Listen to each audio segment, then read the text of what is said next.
My uncle didn't have a Facebook. He didn't have Instagram, a LinkedIn profile, or even a smartphone with a decent camera. What he had was 43 acres of land in central Virginia, a farmhouse that smelled like pine and old coffee, and a stubborn belief that the people who showed up in the hard times were worth more than the ones who called on holidays. He had me figured out before I did. Uncle Roy passed on a Tuesday in March. I got the call at 6:47 in the morning, right as I was pulling into the hospital parking lot for my shift. I'm a nurse, pediatric unit, and I had 12 hours ahead of me. But the moment my mom's name lit up my screen, I knew. He'd been sick for 8 months. Pancreatic cancer. The kind that moves fast and doesn't negotiate. I sat in my car for 20 minutes before I could walk through those doors. The funeral was that Saturday. I drove 4 hours from Richmond. My cousin Theo flew in from Phoenix, which surprised me because Theo hadn't visited Uncle Roy once during treatment. Not once. My Aunt Patrice, Roy's younger sister, my mum's sister-in-law, showed up with her husband Gerald and their two adult kids, Mitch and Lena, who I hadn't seen since my grandmother's funeral 6 years prior. They arrived in a rented SUV, dressed like they were attending a charity gala, and the first thing Gerald said when he walked into the funeral home was that the parking situation was completely inadequate. I remember staring at the back of his head and thinking, Roy would have laughed at you. The service was small. Roy had wanted it that way. He'd told me so himself. About 2 months before he died, when I drove out on a weekend to sit with him on the porch and help him sort through some paperwork. He wanted bluegrass music and sweet tea and people who actually knew him. He got that. Maybe 30 people came. His neighbors from the farm road. A few old friends from his army days. His veterinarian. Which says something about the kind of man he was. My Aunt Patrice spent most of the service on her phone. Afterward, at the farmhouse, Gerald pulled me aside near the kitchen. He was holding a plate of food someone had brought, deviled eggs, a pasta salad, and he looked at me like he was about to offer me a business proposition. Roy's attorney is coming Monday morning, he said. Reading of the will. I assume you know about that. I told him I did. Good. He stabbed a deviled egg with his fork. This has been a difficult time for the whole family. I think it's important that whatever Roy decided, we approach it with unity, as a family. I smiled and walked away. Monday morning, I took the day off work. Roy's attorney was a woman named Ms. Calloway, late 50s. Silver hair, glasses on a beaded chain, the kind of person who has seen every variation of human greed and has become very calm about it. She drove out to the farmhouse herself. We sat in Roy's living room, which still smelled like him. Pine, coffee, the faint trace of the lavender soap he'd used his whole life. Aunt Patrice and Gerald sat on the couch like they owned it. Theo sat in the armchair by the window. Mitch and Lena were on folding chairs they'd dragged in from the kitchen. My mom sat next to me on the smaller sofa, and she kept squeezing my hand without realizing she was doing it. Miss Galloway opened her folder, looked around the room once, and began. Roy had left specific bequests to a few people. His army buddy Walter got the fishing equipment and the old truck. His neighbor June got the vegetable garden tools and first rights to purchase the back pasture acreage if she ever wanted it. There were some smaller amounts. Charitable donations to the local 4-H club, his church, a food pantry in the next town over. And then Miss Galloway looked at me. The farmhouse, the 43 acres, and the entirety of Roy's estate, including a sum that came to approximately $2.8 million, accumulated over decades of careful land investment, a timber contract, and a life insurance policy, had been left to me, solely, without condition. The room went very quiet. I didn't make a sound. I felt like the air had been pressed out of me, not from shock exactly. Roy had hinted, in the way only Roy could, that he was taking care of things, but from the weight of it, the realness of it. He trusted me with everything he'd spent his whole life building. Then Gerald said, I'm sorry, can you repeat that? Miss Calloway repeated it. Gerald set his plate down on Roy's coffee table. There must be some mistake. Roy and I spoke extensively about his plans for this property. He told me it would stay in the family. Miss Calloway looked at him over her glasses. It is staying in the family. Aunt Patrice stood up. She is not immediate family. She's his niece through marriage, not blood. Roy's bloodline runs through me. My mum made a sound beside me. I didn't say anything. I was watching Miss Calloway, who had the practiced stillness of someone who had heard this exact speech many times before. The will is valid and properly executed, Miss Calloway said. If you have concerns, you're welcome to consult your own attorney. That was the beginning. We walked out to our cars afterward, and Theo fell into step beside me. He'd barely spoken during the reading. He looked pale and unsettled, like a man reconsidering all his choices. For what it's worth, he said, I think Roy knew what he was doing. Before I could respond, Gerald appeared at my elbow. He wasn't loud. He was worse than loud. He was quiet and deliberate, the way people get when they've already decided what they're going to do. I want you to think very carefully about the position you're putting this family in, he said. Roy was not well at the end. His judgment was compromised. You were there a lot, which I'm sure was appreciated, but spending time with someone during their illness doesn't entitle you to their estate. I looked at him. We'll be contesting the will, he said. I hope you understand this isn't personal. I got in my car. I drove to the end of the farm road, pulled over, and cried for about 10 minutes. Not because I was scared, not entirely, but because I was so tired of being seen as the thing that needed to be managed. Roy had seen me differently, and they were going to drag his name through a legal process to undo it. I called my own attorney that afternoon. His name is Mr. Holt, and he'd been recommended by a colleague at the hospital who'd dealt with a property dispute 2 years prior. I told him everything. He listened without interrupting, which I appreciated, and when I finished, he said, Tell me about your relationship with your uncle. How long were you close? I thought about it. My whole life, I said, but especially the last 5 years. My parents divorced when I was 12. It was ugly in the way that quiet divorces can be, no dramatic fights, just two people becoming strangers inside the same house until one of them left. My dad's side of the family receded after that. But Roy, my mum's brother-in-law technically, married to her sister who passed away from a stroke when I was 16. Roy stayed. He came to my nursing school graduation. He drove to Richmond when I had my appendix out at 26 and sat in the waiting room for 3 hours because no one should wake up alone. When he got sick, I drove out every other weekend. I brought food he actually wanted to eat, not casseroles. I sat with him on the porch when he couldn't do much else. I helped him go through old boxes when he had the energy for it, and we talked, really talked about his life, his regrets, the land, what he wanted it to mean. He told me once, on a November afternoon with the leaves coming down off the oak trees, that the farm was the only thing he'd done that he was completely sure about. He'd bought it at 32 with money he'd saved during his army years. He'd cleared it, built the fencing, planted the timber stand that eventually became a contract with a local mill. He'd done all of it slowly and deliberately, the same way he did everything. I want it to matter after I'm gone, he said. Not just sit there while people argue over it. I understood what he meant. I didn't know yet that he'd meant me. Mr. Holt filed the necessary responses when Aunt Patrice and Gerald formally initiated the contest. Their argument was that Roy had lacked testamentary capacity in his final months, that the illness or the medication had clouded his judgment. They also alleged undue influence, that I had used my access to Roy during his illness to manipulate him. Reading that in a legal document with my name in it was one of the stranger experiences of my life. The next several months were not easy to describe simply. There were depositions. There were documents to gather. Mr. Gather, Holt asked me to compile a timeline of my visits, which I was able to do because I'd kept a journal, not for any strategic reason, just because I've kept journals since I was 15, a habit I picked up from my grandmother. The journal entries didn't mention money or the estate at all.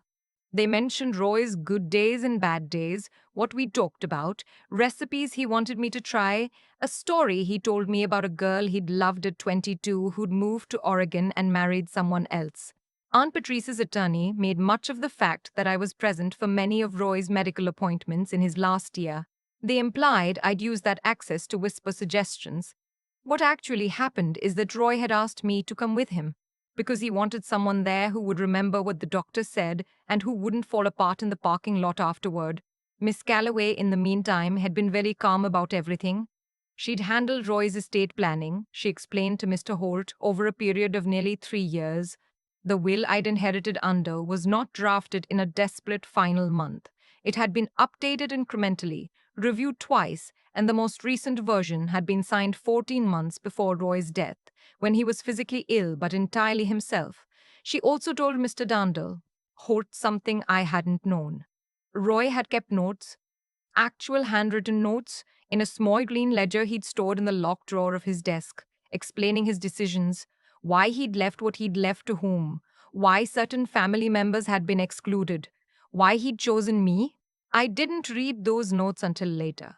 Mr. Holt advised me not to during the contested period because he wanted my testimony about my relationship with Roy to be entirely based on my own experience and memory, untouched by whatever Roy had written. But he told me they existed, and that they were detailed, and that Roy had clearly written them for exactly this situation. The contest took 8 months. During that time, Aunt Patrice called my mom twice. The first call was an attempt at reconciliation framing. This isn't about the money, it's about fairness, about what Roy would have really wanted.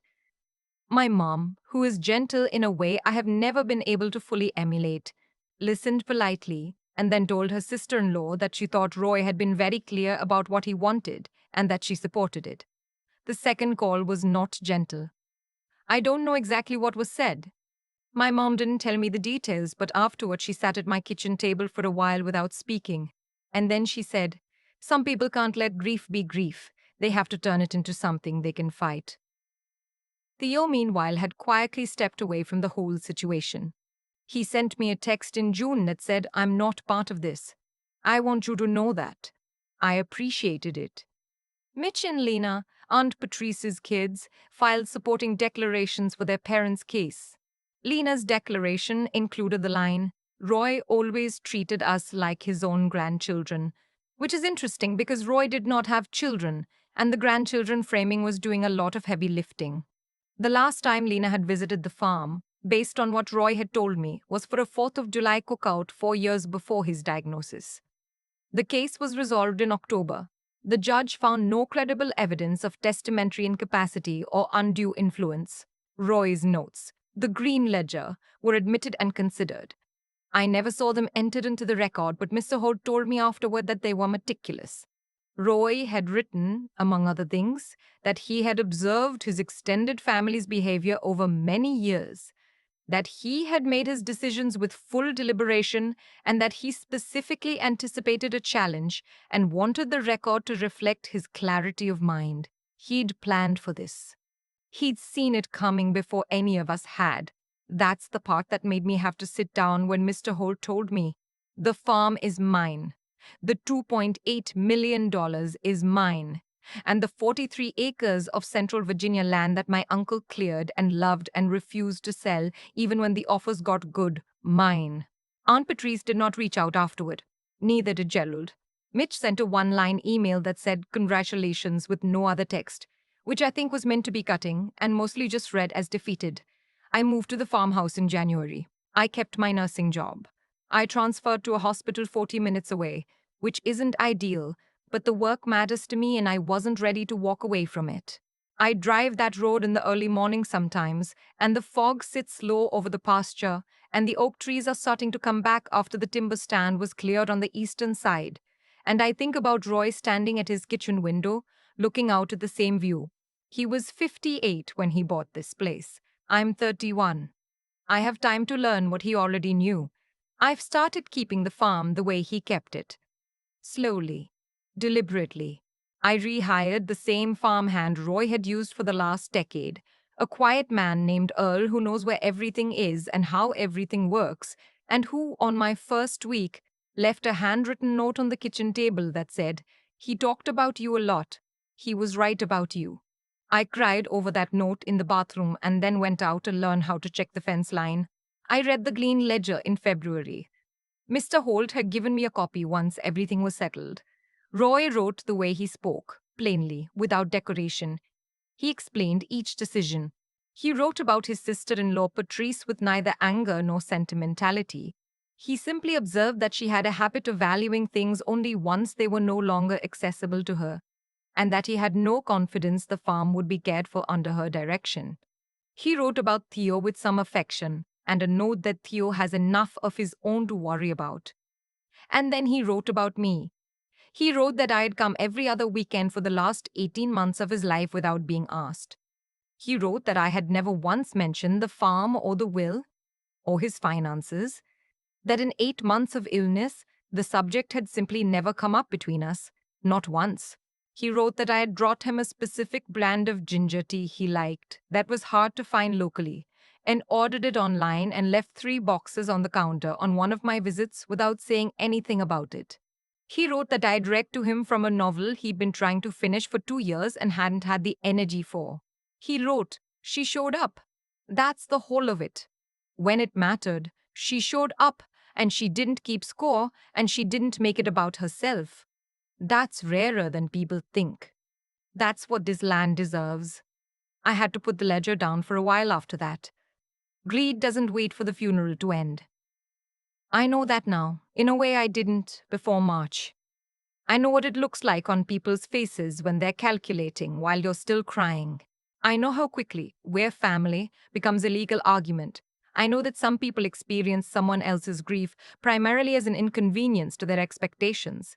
But I also know what Roy knew, that the people who show up quietly, without announcement, without expectation, those are the ones worth building something for. I planted a kitchen garden this spring. Tomatoes, basil, 3 kinds of peppers, the same lavender my mom grows on her porch because Roy always said it reminded him of his wife. The farmhouse still smells like pine and coffee in the mornings. Earl showed me how to read the weather by the light hits the east field. The oak trees are thick this year after all the rain. I'm learning the land. I'm learning to be the person Roy believed I already was. On my first real morning here, before the move was fully done, before I'd unpacked more than a suitcase, I made coffee and took it out to the porch in the cold, the way Roy used to. The farm was quiet, the kind of quiet that isn't empty, but full.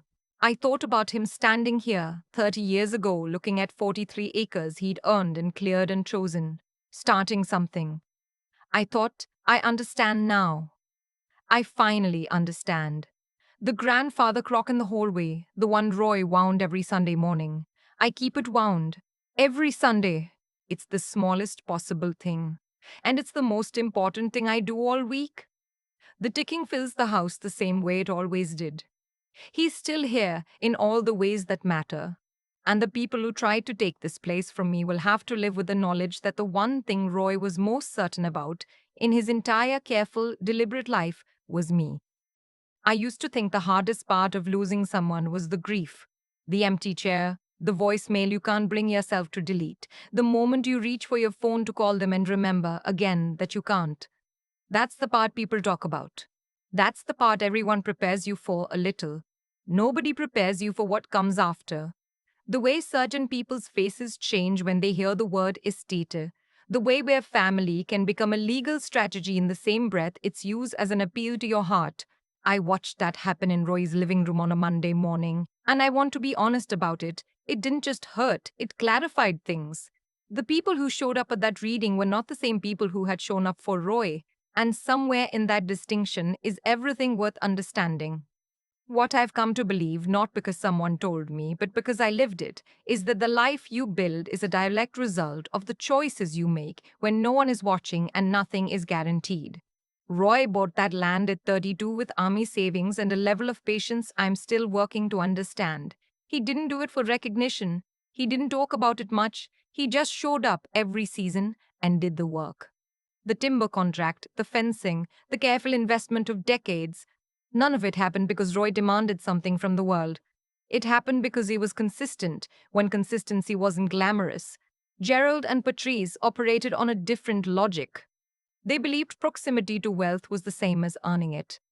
They believed that raising their voices at the right moment, filing the right documents, applying the right placements, applying the right pressure, that those things could substitute for the years they hadn't shown up. They were wrong. Not because the legal system is perfect, but because Roy had understood them long before they understood themselves. He wrote it down. He planned for it. The green ledger wasn't an accident. It was the final act of a man who'd spent a lifetime thinking clearly and trusting his own judgment. That's the thing about integrity. It doesn't announce itself. Roy never told me he'd chosen me. He never hinted at the ledger, never made me feel like my visits were being evaluated or stored somewhere for later use. He just let me show up, and he was glad I was there, and he wrote down what he noticed. Quietly, completely without performance. I think about that when I'm having a hard day, when the farm needs something I don't know how to fix yet, or when I'm exhausted after a long shift and still have to drive 40 minutes home in the dark. I think about the kind of person who earns something slowly, without certainty, without applause. And I think about the kind of person who waits for someone else to build it and then arrives with a claim. Those are two different lives. They produce two different outcomes. Not because the universe is keeping score in any mystical sense, but because the habits of a life accumulate. Who you are in the small moments, whether you show up, whether you're honest, whether you do the quiet, hard thing without needing credit, that compounds. It becomes the record. Roy's ledger was just the written version of a record he'd already made in how he lived. I'm 31.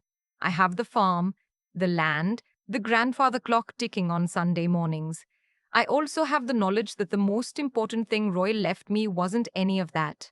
It was the evidence that showing up without agenda, without expectation, that it's seen. Maybe not immediately, maybe not loudly, but it's seen. I'm trying to be worth that.